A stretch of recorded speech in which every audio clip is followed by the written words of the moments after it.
Hello everyone. Today I would like to show you all how to use emoji as stickers in iPhone Messages app.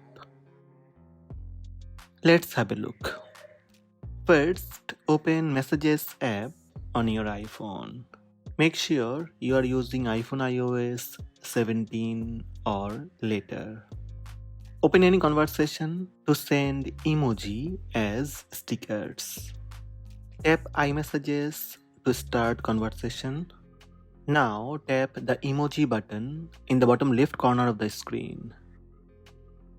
Press and hold on an emoji in the list, then drag it up into the message bubble that you want to react to and release your finger. Note that you can drag more emoji into the same message bubble with the same action. Let's react with another emoji as sticker. Simply drag and drop on the message bubble. That's it, your emoji added as stickers in the Messages app.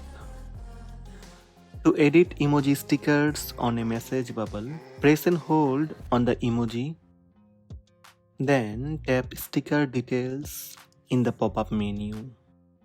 To delete an emoji sticker, swipe left on it, then tap the red trash button that appears. That's it. These are the steps to use emoji as stickers in iPhone Messages app. Hope this video helped you. Please subscribe my channel by tap subscribe button. Also tap the bell icon to receive notifications about all new videos.